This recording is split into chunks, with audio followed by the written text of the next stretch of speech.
Welcome to the Making of a Nation, American History in VOA Special English. A new leader stood before the American people on March 4th, 1913. He was Woodrow Wilson, the 28th President of the United States. Wilson belonged to the Democratic Party. He was progressive in his belief that government should take an active part in efforts for social reforms. This week in our series, Kay Gallant and Harry Monroe begin the story of Wilson's presidency.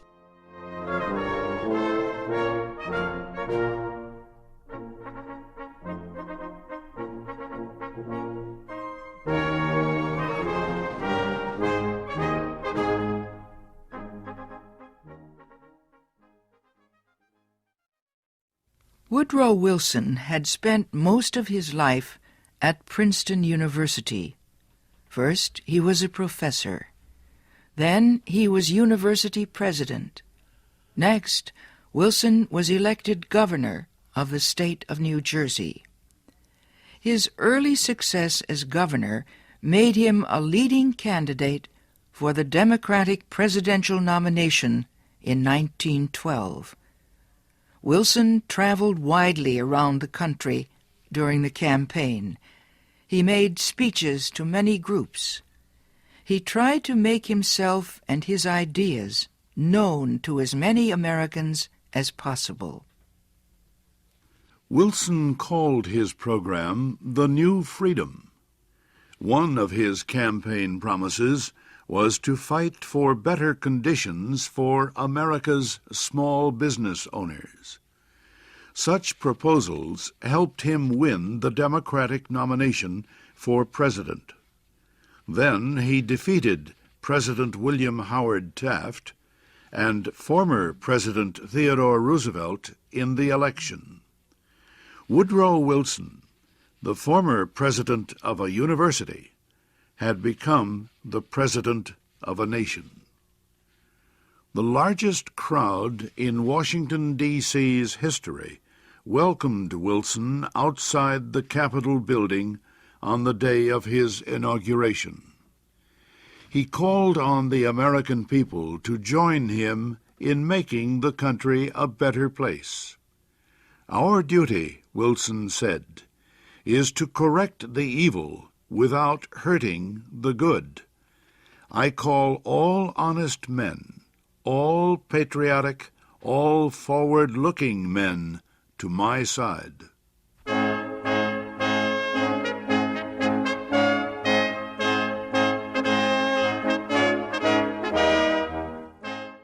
Wilson wasted no time.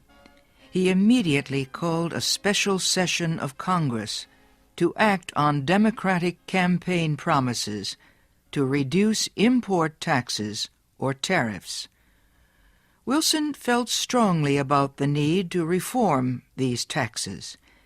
He broke tradition by leaving the White House to appear before Congress in person to appeal for his tariff proposals.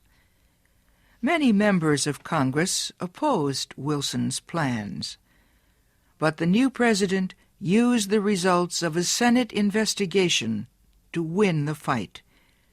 The investigation showed that a number of senators owned companies that depended on high tariffs for their profits. The votes of these senators were influenced by their property holdings. Public knowledge of the situation forced many of them to give up their holdings and stop resisting tariff reform. Congress finally approved Wilson's proposals. Lower tariffs reduced the amount of money taken in by the federal government. So the Senate also approved a tax on income or earnings. A constitutional amendment had been passed earlier to permit such a tax. President Wilson and the Democratic Party were pleased with the new tariff and income tax bills. But they were far from finished. Next, they turned their efforts to reform of the banking industry. For several years, many people had recognized the need for changes in the banking system. The old system of uncontrolled private banks had developed years earlier, before the United States became a major industrial nation. Many people agreed that a more modern system was needed, but they could not agree on details. President Wilson said control of the nation's wealth was held by too few men. He noted a report that said just 2 men controlled 10% of the total wealth of the United States. Wilson said the nation needed a money supply that could be increased or reduced when necessary to correct economic conditions. He said a method was needed to let banks help each other during economic emergencies. And, he said, laws were needed to prevent a few wealthy men from using the economic resources of the country for their own purposes. Finally, Wilson said the control of this system of banking must be public, not private. It must belong to the government itself. Wilson called his proposal for a central bank the Federal Reserve System. Under the plan, the nation would be divided into 12 areas. Each area would have its own Federal Reserve Bank. These area banks would not do business with the public.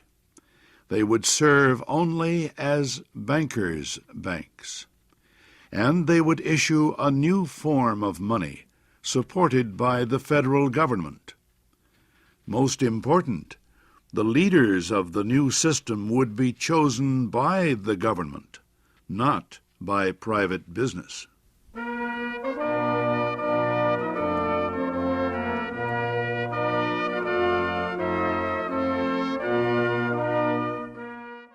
Bankers, business leaders, and their representatives in Congress sharply criticized President Wilson's proposals. They said government control of the banking system was socialism, not capitalism.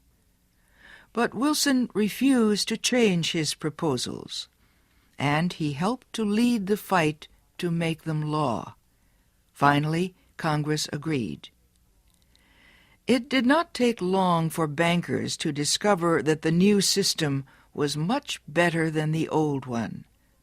Today, the Federal Reserve System is one of the most important institutions in the United States. For Woodrow Wilson, the fight over the banking system was yet another political success. He had won major reforms in the nation's tariffs, taxes, and banking systems. Now he told Congress that new legislation was needed to control the power of monopolies and trusts. These were the giant companies and business alliances that controlled complete industries. Wilson proposed a new antitrust law to control the actions of large companies. His supporters in Congress wrote a bill that listed a number of business activities that no longer would be permitted.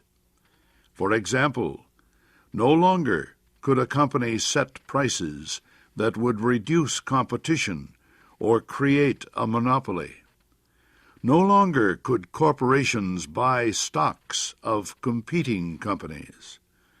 No longer could they demand that a store refuse to sell competing products.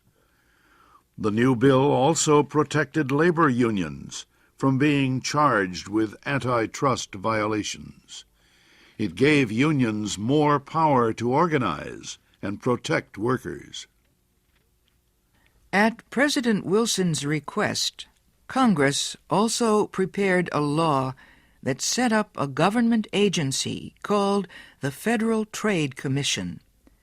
The commission was given the job of investigating wrongdoing in business. It had the power to force companies to obey the new antitrust laws and other rules.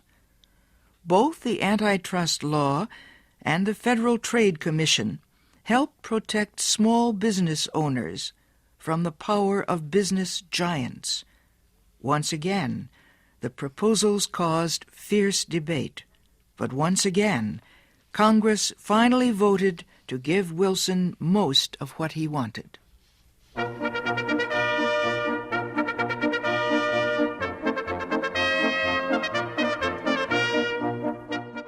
The early months of Wilson's term were one of the most successful times in the history of any president. The new president had won the election by promising major reforms in the economic life of the country.